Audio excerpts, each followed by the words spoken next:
आज उत्तर प्रदेश के मुख्यमंत्री योगी आदित्यनाथ वाराणसी में थे। वहां एक आयोजन में भाषण दे रहे थे। भाषण में वो बार बार एक शब्द का इस्तेमाल कर रहे थे और ये शब्द अब आप समझ ही गए होंगे, फेक अकाउंट है। बार बार fake account, fake account, fake account Yogi Adityanath ने बोला। सोशल मीडिया में फेक अकाउंट, ये उनके भाषण की खास तवज्जो रही। सीएम योगी ने अपने भाषण में एक एक करके गिनाया कि फेक अकाउंट वाले क्या करते हैं। फेक अकाउंट वाले जाति को जाति के खिलाफ लड़ाते हैं। फेक अकाउंट वाले भेष बदलकर आग लगाते हैं। फेक अकाउंट वाले कांवड़ियों को आतंकवादी बनाते हैं। फेक अकाउंट वाले सरकार, सिस्टम और राष्ट्र के खिलाफ हैं। फेक अकाउंट वाले समाज की शांति को भंग करना चाहते हैं। लेकिन योगी जी ने इनके चेहरे से नकाब नहीं उतारा। इशारों इशारों में सब कुछ कह दिया, लेकिन खुलकर नाम नहीं लिया कि आखिरकार ये फेक अकाउंट वाले हैं कौन। जबकि योगी आदित्यनाथ फेक अकाउंट से बहुत नाराज हैं। वो समाज को अलर्ट भी कर रहे हैं, लेकिन उन्होंने फेक अकाउंट की पहचान का जिम्मा समाज पर छोड़ दिया।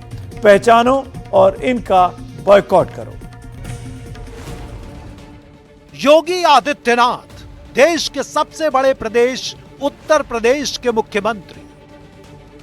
आज देश में इनके एक शब्द फेक अकाउंट की बहुत चर्चा है।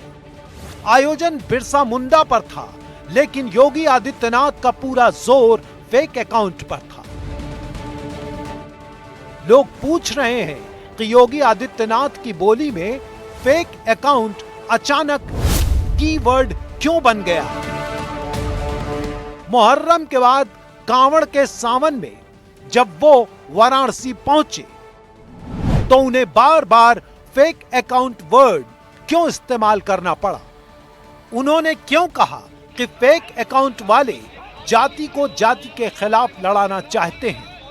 फेक अकाउंट वाले देश के दुश्मन हैं। फेक अकाउंट वालों की पहचान करो और उनका बायकॉट करो। सावन के महीने के ठीक पहले, इसके ठीक पहले मुहर्रम का आयोजन हुआ। हमने एक व्यवस्था बना दी कि भाई देखो, आप ताजिया की हाइट इससे ज्यादा मत करना। इससे ज्यादा करेंगे तो देखिए फिर आप मांग करेंगे कि पेड़ की टहनी काटो, किसी के घर के छज्जे को काटो, कहीं हाई टेंशन के तार को हटाओ। अब एक आयोजन के लिए हम हाई टेंशन तार हटाएं, एक बड़े तबके के लिए, गांव के लिए या शहर के लिए बिजली बाधित कर दें, तो ये तो उन लोगों के साथ अन्याय है भाई, जो बिजली बिल का भुगतान कर रहे हैं। आप बिना बिल का भुगतान किए, बिना सड़क का चार्ज दिए आप अपनी यात्रा निकालना चाहते हैं और आप इसके लिए जो है चाहते हैं हो जाए। या किसी का घर, किसी ने मेहनत करके अपने घर को बनाया, आप उसके बर्जे को तोड़वा रहे हैं।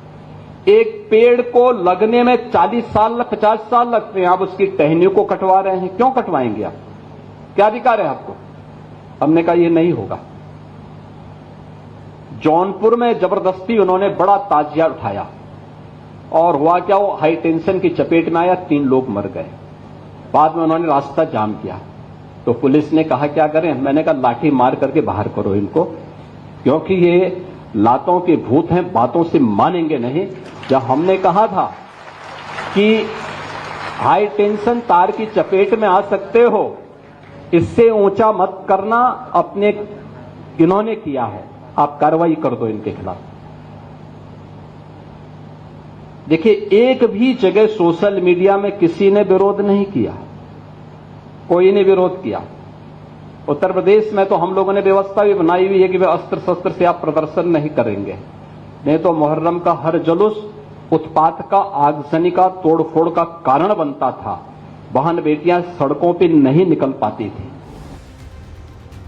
सावन का मौसम है। पूरे प्रदेश और उत्तर प्रदेश में सड़कों पर कांवड़ियों की कतार लगी है। हर दिन उनसे जुड़ी 2 तरह की खबरें आती हैं। एक, कांवड़ियों ने तोड़फोड़ की। दूसरी खबर आती है कांवड़ियों के स्वागत और सत्कार में लगे लोग, प्रशासन और पुलिस। योगी जी की पुलिस कांवड़ियों के उत्पात से भी निपट रही है और उनका सम्मान भी कर रही है। योगी जी ने वाराणसी में कहा कि फेक अकाउंट वाले कांवड़ियों को बदनाम कर रहे हैं। कावड़ यात्रा चल रही है, समाज का सबसे यानी श्रमिक वर्ग से लेकर के उच्च वर्ग तक हर व्यक्ति इस अभियान के साथ जुड़ा हुआ, एकता का अद्भुत संगम, कोई भेदभाव नहीं, न जाति का भेद है, न क्षेत्र का भेद है, न वर्ग का भेद है, न मत का भेद है, न संप्रदाय का भेद है। हर हर बम बम बोलते हुए जाते हैं, 300-400 किलोमीटर पैदल जाते हैं, फिर वहां से जल लेकर के कावड़ को कंधे में रख करके फिर उसी प्रकार से उसी भक्ति भाव के साथ चलते हैं। लेकिन मीडिया ट्रायल होता है, मीडिया ट्रायल होता है, बदनाम किया जाता है, खूब उसके बारे में लिखा जाता है, उन्हें उपद्रवी और आतंकवादी तक बोलने का दुस्साहस होता है। यह वह मानसिकता है जो हर प्रकार से भारत की विरासत को अपमानित करना चाहती है।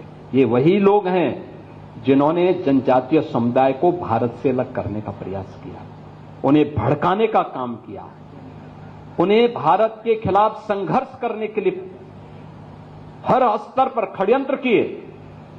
ये वही समुदाय है जो भारत की आस्था का सदैव अपमान करता है, और यही वे लोग हैं जो आज सोशल मीडिया प्लेटफॉर्म का फेक अकाउंट बना करके जातीय संघर्ष की स्थिति को पैदा करना चाहते हैं।